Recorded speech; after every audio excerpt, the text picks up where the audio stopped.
let's talk about toxic fandom.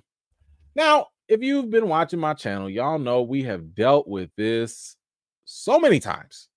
We've dealt with, I mean, literally, insert TV movie with black, brown, women, LGBT people here, and you gonna get some backlash. And the backlash is like clockwork.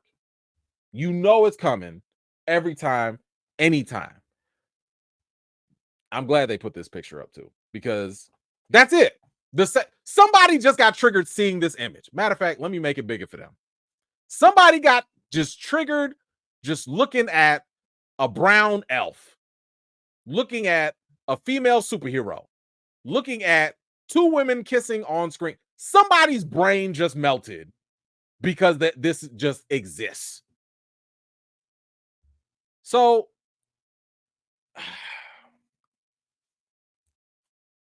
the studios, and we'll go into what they're doing. Apparently they have a new plan on how to deal with this.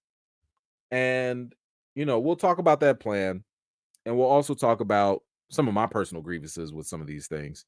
Because I got problems with the studios and I got problems with the fans. I got problems with everybody. So as a critic, I got some things. But you know what? Let's just jump into it. Because I'll get to it. Let's get into the plans on how to deal with this phenomenon, this issue. By the way, look at this. Did y'all know? Look at that image right there. Did y'all know that was Jack Nicholson's son? Did y'all know that? Look at his face. For Smile 2, that looked like him too. That boy, them jeans strong. Got them strong jeans. All right, just for sake of clarity, toxic fandom, it's the catch-all term for when fan criticisms curdles from good faith dissatisfaction into relentlessly negative, often bigoted online campaign against either the project or its star or creative leaders. So let me put that a little bit more plainly. The toxic fandom is not, oh my God, nope, I have to say this slowly for some people that are watching. When we talk about toxic fandom, we are not talking about the people that have good faith disagreements about a show or a movie. So if you don't like the writing, if you thought the acting was bad, if you thought the direction of the show, the pacing was poor, we're not talking about you. You are not part of the toxic fandom when you have legitimate criticisms based off of what you've seen. Okay? Now, for those of y'all coming in the comments, that's going to be talk. I'm just going to point you right back to this because clearly you didn't hear me. If you still going to be like, but no, I didn't like the writing and they called me toxic. No, you probably said something worse. That's probably why. So when we talk about the toxic fandom, we're talking about the folks that start off with good disagreements, but it goes down the rabbit hole where it just turns out to be bigoted or discriminatory or hateful rhetoric. Okay. And it can get to a even worse level where people are harassing the creatives, they're harassing the actors, they're sending death threats and stuff. Those are the people we're talking about that are toxic. Okay. There's a very big difference between, man, I didn't like the pacing, I didn't like the direction of the show, versus, man, why you got all these women? Oh, here we go with another agenda. Oh, man, they got the LGBTQ. Those are the bad ones. Those are the ones that go down. That's not even a good faith argument. You just really, and let's be honest, when you sit here and start talking about something is, nope, I'm gonna get there later. Those are the toxic ones. Okay. If you got legitimate issues, no one's talking about you.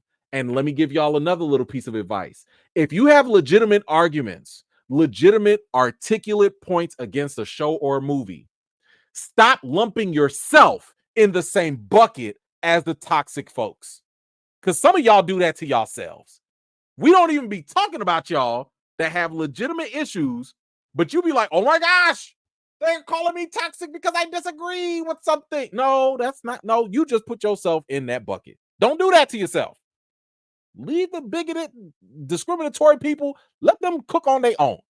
And you have your arguments on the side. Let me continue because I'm boy, this woof. Now y'all get me riled up. So that's what toxic fandom is, right? Now, a veteran marketing executive from a big studio, they said here that they think some of these toxic fans, they think the purity of the first version of the movie, show, or whatever will never be replaced. Or you've done something to upset the canon of a beloved franchise, and they're going to take you down for doing so. This veteran is absolutely talking about Star Wars fans. That is, there's no question about it. They are talking about Star Wars fans, okay? Because Star Wars fans, oh my gosh, like, I don't know. There's a competition, and I'm going to be very careful with what I say with this, so please listen.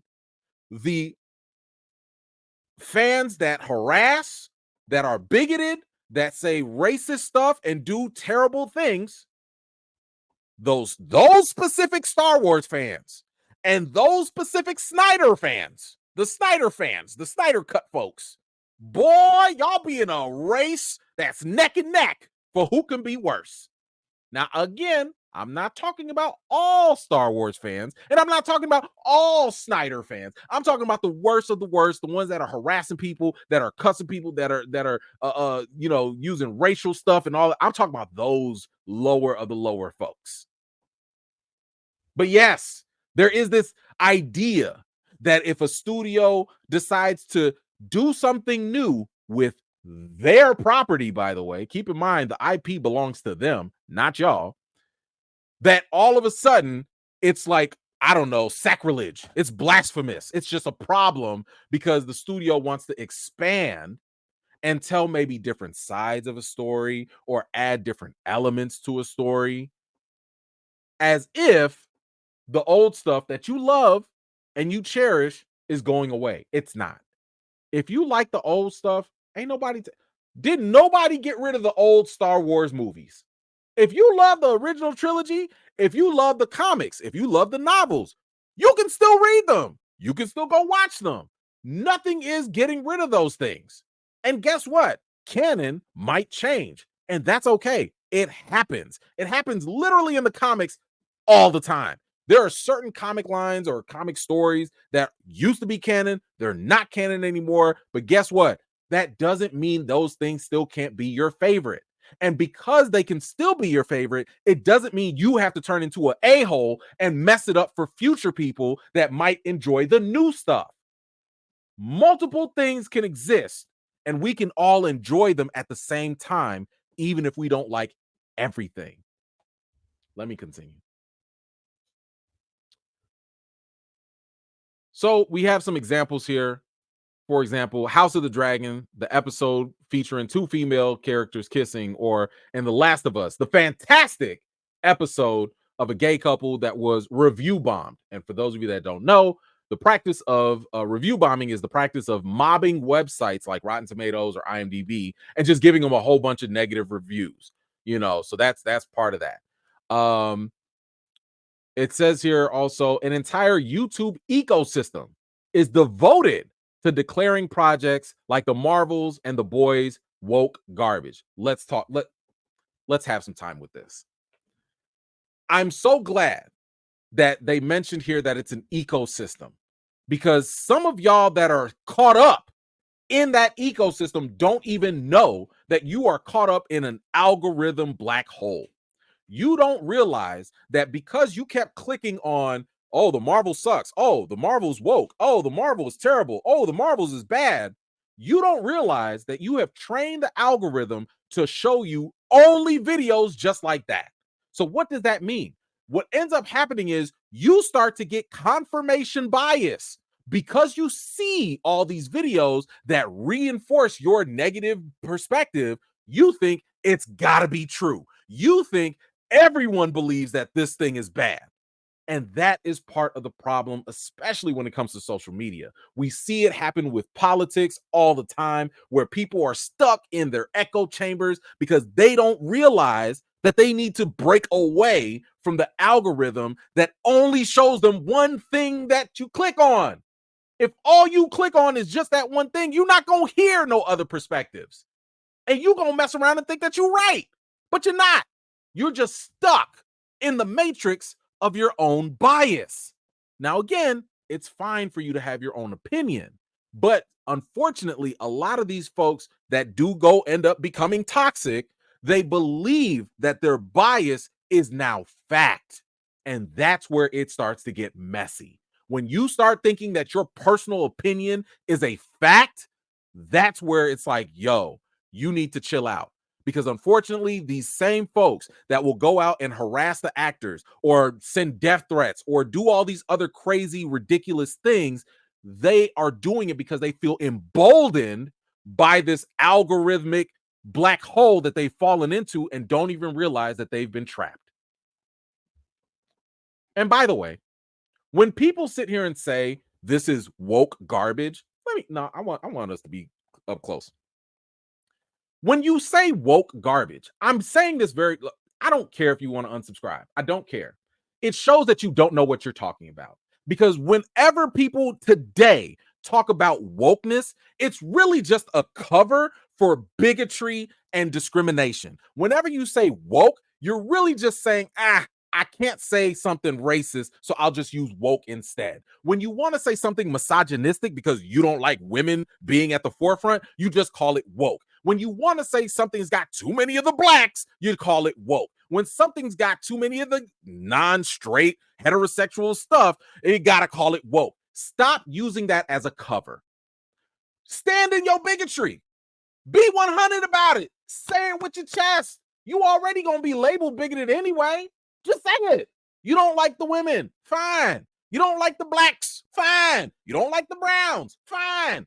Stop trying to use woke as cover. It's not working. That's all I'm saying. It's not working. Y'all can't even define wokeness. You get 3 people in a room, ask them to define woke, you're going to get 3 different combinations of a definition. That's how messed up this whole thing has become. It's not even a real thing anymore. Stop using this as smokescreen. We understand it. You don't like certain things. That's fine. Stand in your truth. So that way, when you do stand in your truth, you're going to come and get the consequences of people that disagree with you, and they're going to call you what you are because that's what you put it out to be. But stop trying to be what you're not. Stop trying to pretend. You don't like women. You don't like black folks. You don't like gay people. Just say that. Just say it. We already know it. You the only one living a lie. All right. Sorry. Got caught up. The backlash begins before the project has even seen the light of day. Oh my God. Yes, I have to talk about this. This is why I don't respect half of your opinions. This is why. I do not have a problem with somebody having an issue with something. Y'all know I'm a critic. I call things bad all the time. But I actually watched it. Look at Megalopolis. Didn't nobody like that movie? But guess what? I can't call it trash because I haven't personally seen it.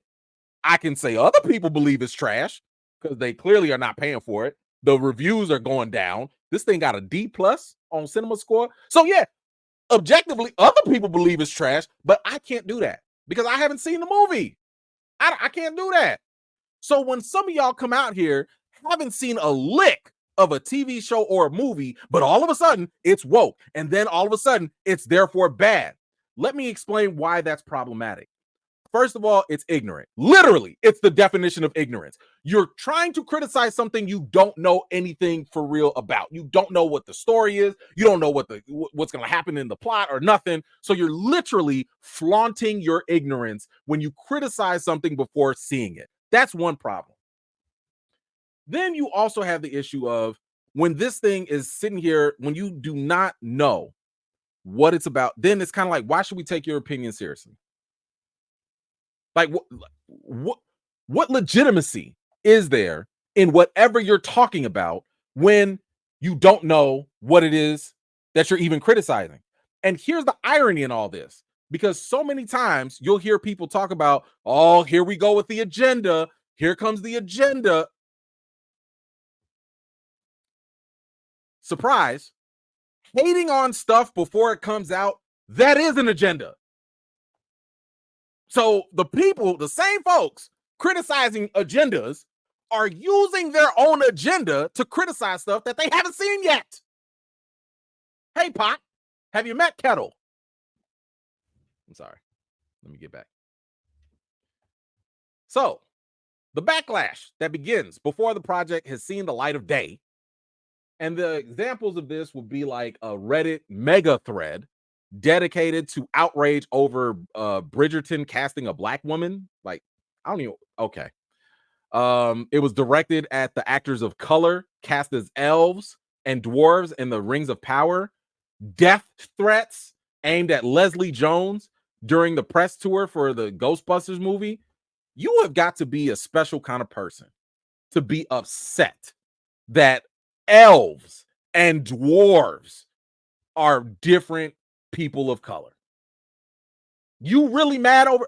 I saw somebody comment over this, and they said here, I'm like paraphrasing, but I'm quoting at the same time. They were like, because somebody asked them, like, why do you have an issue with the fact that some of the elves and dwarves and Rings of Power are like, you know, different colors? And he was like, oh, it just takes me out of it because, you know, it just goes against scientific rationale and the genealogy just doesn't add up. I said, did you just say science and fantasy? Are you trying to use the scientific method in fantasy? How does science explain, I don't know, everything in Rings of Power? What's the science of elves? What's the science of Gandalf? What's the science of Sauron? What? This is yet again that scapegoat of I gotta hide my racism. I gotta find science. No. When your excuse is worse than your bigotry, just stop. Just be racist. Just say, like, you know what, man, I grew up watching white people be elves and dwarves. So for me, it's a little awkward seeing other people of color. I'd at least respect you for being more honest about it. I'd at least expect you to, I'd hope that you be more honest. At least. You know, you don't have to, just say that. Jesus. All right. But yeah, in death threats, why? What? Over Ghostbusters? Just here's an FYI. Just let me help y'all, because I be trying. I care about y'all. If y'all don't like something, the number one way to kill any project is to not give it your money or your time or your attention. Did we not just see that 90s show just got canceled? Why did it get canceled? Because didn't nobody watch it. There was no agenda. There was didn't nobody care about it. It just died off. It just floated away. Nobody's going to think twice about it. It's done. So if you really hate something, if you really are just anti whatever, I don't care. Have your personal opinions. Stop giving it energy. Because every time you give it energy, it probably is going to get more attention, more views, more money, and it might just continue. Just ignore it. What else do we have? John Van Sitters. He's the VP of Star Trek brand development. He said here, the number of people who live and die on their franchises are very, very few. And then those who come after things that they espouse to love with venom are a really, really tiny subset of that already smaller subset of fandom. It's just much easier to see it now. And he's right. He's right. I mean, you have social media. Social media is obviously a way for people to be more vocal. And of course, when you have certain influencers, you know, YouTube channels and stuff like that, they're going to have a big reach. And if they have that big reach, and as we talked about, they create that funnel that only reinforces confirmation bias, it's an easy way to uplift a certain message, even if that message is negative. So yeah, he's absolutely right. He said here, particularly when it's negative, toxic conversations, some of these executives, they just don't even engage with it. One principal concern is that reaching to these kinds of attacks risks alienating fans who are unhappy with creative choices about a franchise, but haven't tipped over into abusive behavior. Um, so I, this is my issue. This is my issue as well. Um, I don't like the idea of, well, it's tricky. It is tricky because if you respond to the negativity, you therefore legitimize it, right? Like you actually give it energy and you give it life. Um, and you can't just respond to everybody. I think it was Jay-Z or somebody that basically was like, if he responded to every hater, like he would just, it would never end and he would just make all these other people's careers. So like you just ignore it, right? Um, but I think that it's actually very real. And this is the problem that I have is that these negative type of um reactions, the more toxic, very, very small subset type of people, you're drowning out the actual folks that are fans and that actually have an issue with the show or the movie. Like the people that really have issues with the creative decisions can't even be heard because the other folks that are too busy being misogynistic, sexist, and racist and bigoted are too loud. A perfect example, like I mentioned before, was The Acolyte. I told y'all, I watched the show. I watched the whole thing. By the way, I still don't see like all the LGBT stuff in it. I was like, man, it's a bunch of witches. Like y'all act like I saw them getting it on in the background or something. Y'all didn't see nothing. But the show had real issues to me. The pacing, character development, the way that they were telling all these scrambled stories and stuff, it had issues. Okay. But do you think Lucasfilm was ever going to hear that over all the other people that were like complaining, well, this isn't Star Wars canon, and this alien actually was not supposed to be alive? And like you heard all this other stuff that was so loud that, like, who knows what could have been changed or at least would have been well received by the studio if these loud, very minority filled type of groups would have just been like quiet about it. I'm not saying they shouldn't have their opinion, but what I'm saying is that y'all sat here and made this like almost a whole campaign. Y'all made it was just like with the Snyder Cut. It's just like with any of these type of things. Y'all be so loud with this stuff that and so negative with it, and the negativity is not based on anything really concrete. Even the whole accusation about the acolyte not being canon, that was stupid. Because we've known, I don't even care how deep of a Star Wars fan you are, you have known ever since Disney bought Lucasfilm, the novels, the comics, all that stuff is not canon. Not no more. And you only living in a state of delusion if you still think it is. They've already said years ago that only the movies and TV shows count. So if you're still holding on to that old stuff, you the one that's living in some weird type of reality, because we already know that's not the case anymore. But anyway, that frustrates me.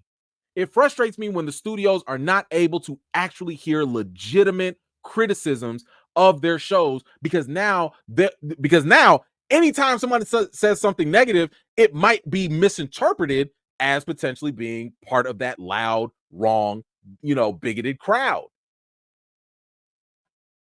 And I don't like that, because I've always told y'all the number one way to get a lot of these shows or movies to be better is to let the studios know. But you have to do it in a constructive way. These studios want to make more money. They want your eyeballs. They want you to watch their stuff. But if you're going to sit here and only complain about racist, bigoted stuff that has nothing to do with like the actual story, characters, plot, or anything like that, they're going to ignore you. That's what the other person just said. That's what the other exec just said. Particularly when it comes to the negative, toxic conversations, we don't even engage. That means that when you sit here and talk about too many gays, too many women, too many blacks, they're not going to listen to you. It's going in one ear and out the other. Now, if you sit here and be like, hey, man, y'all need more than 6 episodes. Hey, this story is too slow. Y'all need more action. Hey, you know what? This character is too boring. Y'all need to spice it up. That's the stuff that they're going to listen to. That's the stuff that they're going to be like, oh, okay, you know what? We got to make that work. We got to change this up. We got to do this. We got to do that. And here's the other thing. And I can't believe I'm helping y'all with this. If you don't like the gay storylines, if you don't like the female-centric storylines, what did I tell you before? Just don't watch it. Again, not engaging with something, not talking about it, not giving it views. That is how you make the thing die. Now, maybe it won't because it's actually good and people like it. But what I'm saying is the more energy you give to something that you don't like, the less likely it's going to work in terms of entertainment and TV and movies. If you go pay $20 to go watch the Marvels and then turn around and complain because it's too many women and you don't like it, they got your $20. They already won. They don't care what you're talking about after that. You made your vote already.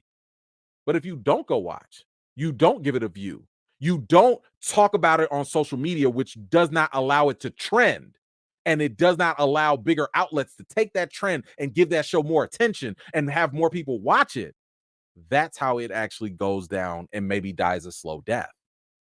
So a lot of y'all, again, who are entitled to your opinions, a lot of y'all that don't like something, you guys feed the very thing that you don't like, which makes no sense. Yes, you can have your opinion, but at the same time, I'm just saying, be more strategic about it. Don't talk about, there's so much stuff out there to watch. Y'all could watch 50 million different things.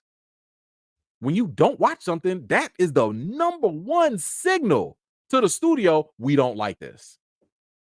You don't even need to say nothing. Okay.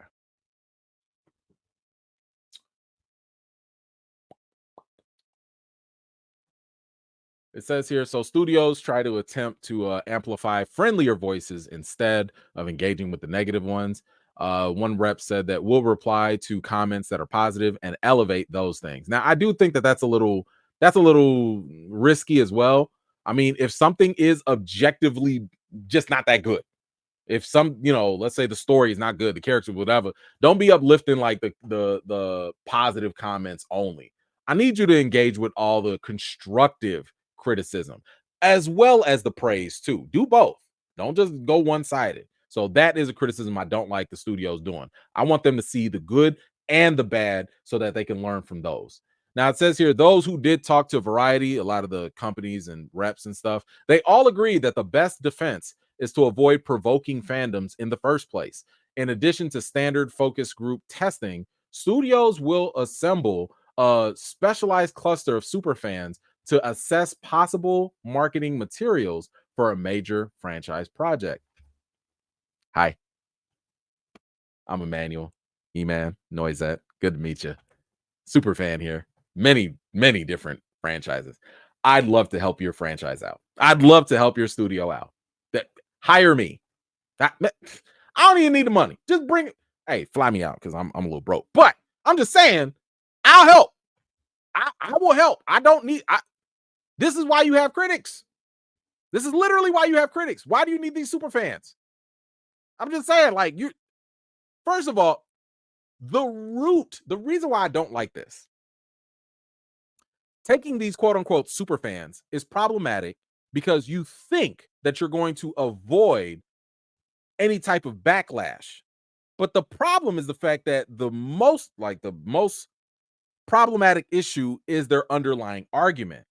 If the underlying argument is anything rooted in misogyny, racism, and bigotry, why are you taking that? That's like saying, hey, before we do Black Panther, I know the KKK folks have been really loud about this. Come on in and y'all let us know, how can we market Black Panther a little bit better so y'all will be okay with it? That's what this sounds like. That's what this sounds like. How are you going to convince a KKK member why would you even take their advice? Why would you even want to know what they think? Even if that KKK member says, I love Marvel, I'm a Marvel fan, I'm not listening to you about Black Panther. I'm just not. So I do think that the studios are kind of going down a tricky road here, trying to get these little focus groups with these quote unquote super fans. Um, yeah, I don't really see how that can help. Now, I will say this, and this was a criticism that I did have for like Marvel and some of the other franchises as well. I do think that they need to do a better job at training their cast, their crew, etc. Now, we'll get into that. They do some of that, but I mentioned how with Agatha all along, they're on the red carpet, and one of the people from Variety is like, "Oh man, Agatha's got to be one of the gayest Marvel properties ever." And guess what? Most of the cast, or a lot of them, was like, "Yeah, it's super gay. Yeah, yeah, yeah, yeah." Now, again, I don't care that it's gay, right? But when you promote it that way, you do run the risk of one, isolating a bunch of other people who probably be like, "Oh, it's a gay show. Oh, okay, maybe that's not for me." Doesn't mean that they hate it, but maybe that's just not what they're into. And you also run the risk of provoking that very loud minority that just hates everything gay anyway. So you do run that double risk from a marketing perspective, and maybe you do need to train your people on how to like engage with the press, engage with the interviews. This is the same thing that happened with the Acolyte, because it was based off of one little comment from one reporter, one journalist, asking them something like, "Oh, this is like this is like the gayest Star Wars thing ever," whatever. And even though the main actor and the showrunner were joking, people took that and ran with it, and they trashed the show over that. Even though, and I would still argue, in this show, you don't really see anything that amplifies that. Like, some things are implied, but you don't see nothing. So I do think that the marketing does matter. It does matter. And yeah, you can't control what the press say, you can't control what the media say, but you can control what your people say. You can control that. The studio exec says they're very vocal. They will just tell us, if you do that, fans are going to retaliate. These groups have even led studios to alter the projects. If it's early enough and the movie isn't finished yet, we can make those kinds of changes. All right. Now, again, there are two issues with this. When they say, first of all, you're talking about the super fans, and you're probably talking to the same super fans that have been echoing a lot of the negative bigotry and discriminatory stuff that have been problematic. So if those are the people you're talking to, and I'm saying, like, maybe they have some constructive criticism people in there, maybe. But if you're talking to the ones that are, let's just say, the real toxic fans, they don't speak for the rest of us fans. Those toxic fans, even if they have a big reach, does not mean that they speak for the rest of us. Because I don't get offended just because I see women are leading something, or brown people, or black people. I don't care. If it's a gay thing, guess what? There are a lot of gay shows on Netflix. I don't watch them. Why? Because that's not for me. But I also don't hate the fact that other people, that they exist. I don't hate the fact that someone else might enjoy it. I just don't watch it because it's not for me. I'm not the audience. That's okay. It's okay for these things to exist and it not be for you. That is okay. But the other side of that, um, they said that, they'll tell them, they'll alter it and stuff like that. I don't know how good of an idea that is, to be changing things based off of what these super fans say. Because if you are, as a studio, have a commitment to start serving underrepresented groups, let's be honest, let's just say black folks. Hey, you know what? Man, we've been struggling with black characters lately. We want to do more black characters like Blade, Blue Marvel, Mace Windu. We want to do some more black characters. Hey, super fans, what do you guys think? Well, if you put all those blacks up there, the fans are going to turn on you. So you shouldn't even do it. Oh, really? Okay, I guess no more blacks then. You see how this goes? Now, some of y'all might have your own particular issues of like, well, I don't like gay stuff. Well, I don't really like women. Yeah, but some of y'all are black. And some of y'all really like black stuff. Just imagine that same ideology will apply to your minority persuasion in the same capacity. It goes all different ways. So to me, I'd rather everybody just cook. Let the gays cook. Let the blacks cook. Let the browns cook. Let the women cook. Let the white guys cook. Let everybody cook. But now if you're going to be sitting here afraid of what these very minority super fans are going to say, that's an issue. But, and I think that this is just more so from a common sense perspective, stop leading with quote unquote agendas, right? Stop leading with this is the blackest movie that we've ever seen from Marvel. You don't need to say that. Let us say that. You don't need to say this is the gayest thing that Marvel's ever done. You don't need to say that. Let us say that. It's kind of like with nicknames. You know, if you're in sports or whatever, and you don't just walk around saying that, you know, I'm this, I'm that. You let other people give you a nickname. When other people give you a nickname, when other people can label you, that's more effective than you just saying like, okay, I'm the GOAT. I'm the greatest of all time. Michael Jordan did not have to walk around saying he was the GOAT. He let other people during his career say that. Other people were crowning him. He didn't have to come in and say, I'm the king. No shade, but it is a little corny if you calling yourself the king. I'm just saying. But when other people label this as like, man, Black Panther is the blackest thing we ever seen. Okay, cool. Let the audiences say that stuff. But if you go around parading that, you're going to run the risk of isolating people. You're going to run the risk of like having poor marketing. So maybe don't talk about it. Let it exist. And if it happens, it's cool. If people like it, they like it. If they don't, they don't. But at least you can't go out there and put yourself to blame. What else do we have? Several studio insiders say they often put their talent through social media boot camp. Some cases, that's when a character is intentionally challenging a franchise's status quo. Studios will, with the actor's permission, they will take over their social media accounts entirely.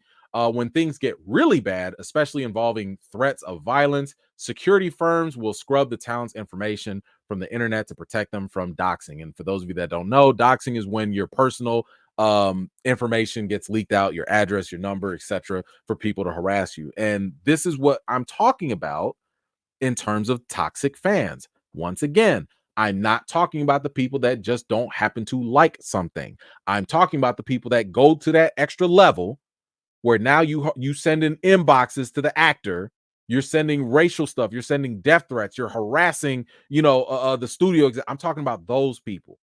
The mere fact that the studios have to go to this length shows how bad this toxic fandom has gotten. And again, if that does not apply to you, please be quiet, because I'm not talking about you. We're talking about those people that go that extra mile, that do the most.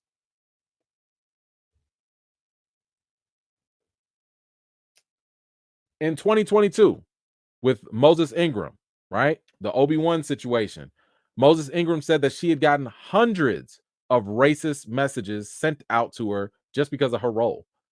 Lucasfilm had to go out their way, and they had to say that there are more than 20 million sentient species in the Star Wars galaxy. Don't choose to be a racist.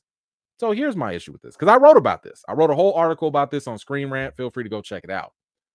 What I don't like about this situation, first of all, my heart goes out to people like Moses Ingram, because she ain't the first. We know about Kelly Marie Tran and excuse me, a litany of and that's just Star Wars, right? Just Star Wars folks that were getting harassed and stuff. You don't need to see that. That's not okay. And let's be honest, when you are a celebrity, when you are someone of high profile stature and you're on social media, you're going to get a lot of inboxes. You're going to get a lot of DMs. Some of y'all, listen, for the average person, you only getting stuff from people that you know. And you'll be lucky if it's like more than 5 friends, right? But once you get up to the point where you got 10,000 followers, 100,000, a million, your inbox is going to get flooded. Some of it might be good stuff. Some of it might be bad. Some of it might be weird. Some of it might be racist or bigoted. So Moses Ingram was getting hundreds of racist people commenting and sending her stuff like that. Now, that's bad. My issue here is not even what Star Wars said, because Star Wars gave a very safe comment and they were like, oh, there's all these aliens and species out there and don't choose to be racist.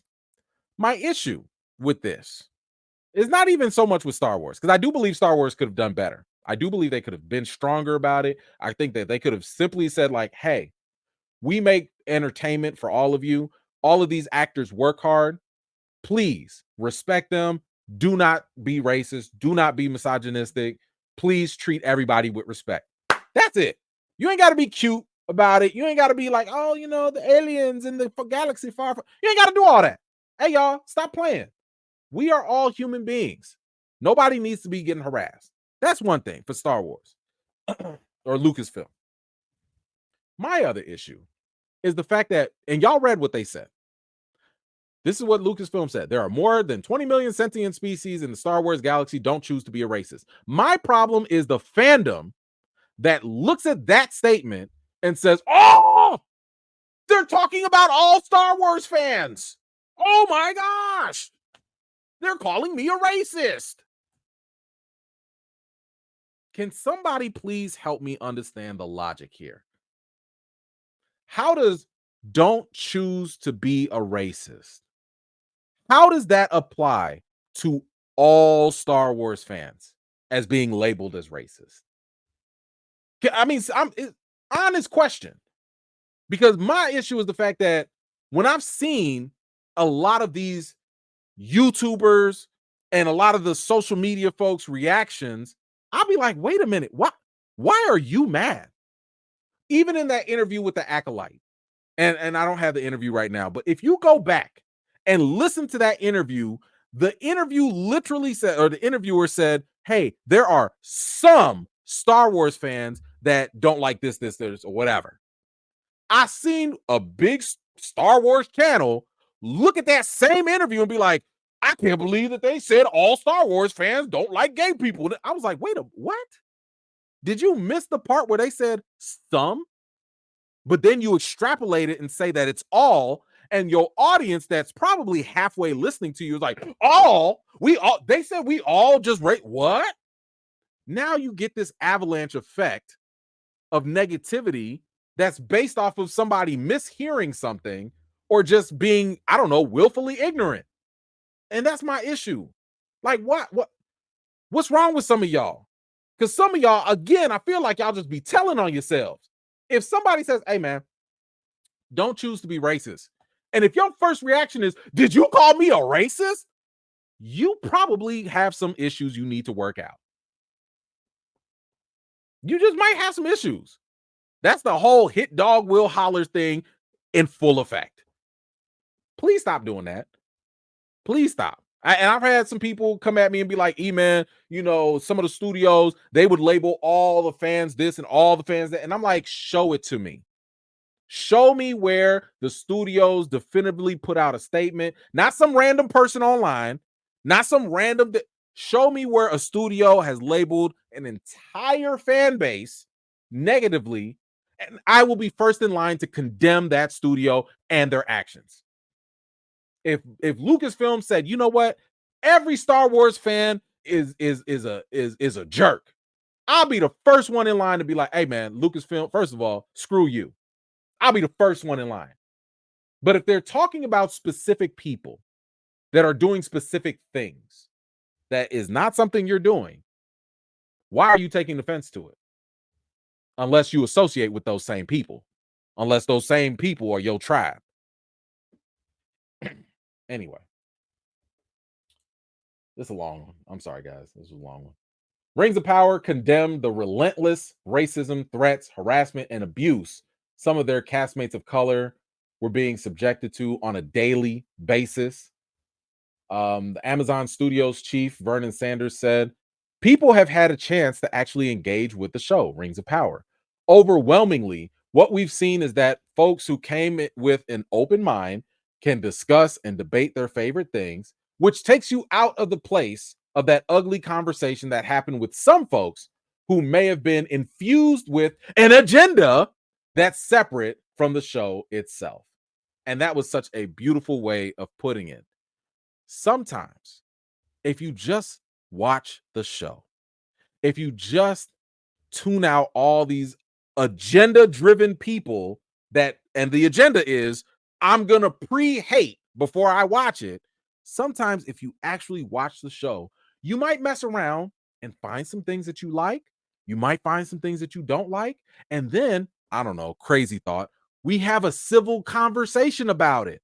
Hey man, I really didn't like that character's journey in this story, but you know what? I really like the theme of how they really capitalized on this or that. Like, y'all remember that? Do we remember the civil conversation that wasn't fueled by some social media hashtag that was trending or some YouTube channel that was getting people all pissed off? And by the way, I hope y'all don't fall for that stuff, because a lot of them dudes are doing that, or dudes and girls. A lot of them are doing it because they know you're going to be dumb enough to keep clicking. Let's just be honest. They know the money. That's where the money resides. They know that. Matter of fact, even Facebook knows that. Facebook almost got into a whole legal drama about the whole fact that or some of the former employees was talking about how Zuckerberg was allowing hateful, negative stuff to be on the platform because it kept the clicks coming in. It kept people watching. It got the people going. And guess what? Some of y'all, not all, some, very few, are still watching these things because they know that rage and anger is going to keep you locked in. So, good luck. Good luck with that. But actually watching things might help. It might help. Last but not least, this is from Elizabeth Olsen from WandaVision. She says, there is one other way. It says here, there is one other way to handle toxic fans on the internet. Stay off of it. She says, I'm not online, so I'm protected. All right. First of all, I say no. No. I hate that. It is 2024. I hate people acting as though the internet is not an integral part of our lives now. I say this as a millennial, okay? I say this as somebody who grew up in the age, man, it sounds dated. Back in my day, we didn't have the internet. Before the internet and after the internet. So I'm in between. But to sit here and act like people just gonna stay off the internet is stupid. Stop it. Now, if you live in the country, you know what I'm saying? If it's your religious thing or whatever, fine. Not gonna knock it. But for the average person, being on the internet is a thing. So let's not act like it's okay for people to just not be on the internet. How about people just stop being racist, bigoted, and discriminatory? How about that? Why don't we address that rather than, all right, y'all, you can't live on Earth anymore. Sorry. Mars is open. Get out of here. Anyway, that's it. What do y'all think about the studio's approach to dealing with the toxic fandom? How do you feel about this idea of collecting super fans to help them gauge what they should do or not? Do you like the idea that they're training a lot of their cast and crew on how to engage with them? I don't know. You guys let me know. And by the way, there's always the block button. Okay, like y'all can block. I block a lot. I don't care. Like, no. Shout out to Matumbo. No. I don't care. I know, and y'all know, I have no problem with people having a difference of opinion. I ain't gonna name no names, but y'all seen some difference of opinions, I'm sure, in the chat, and I'm okay with that. I do get to blocking though when you get disrespectful and when you get personal. Now, when you start getting off topic, when you start calling me out my name, when you start doing, that's when you just gonna get blocked. Like it's just that simple, But y'all let me know. What do you think about this whole topic when it comes to fandom and toxicity and all that? Let me know your thoughts in the comments down below. Thank you so much for watching. This was just a segment of one of my live chats, and if you're interested in joining in on the next one, be sure to subscribe and turn on your notifications for more. I've got more videos and reviews to do for you all, and until next time, I'll see you all later.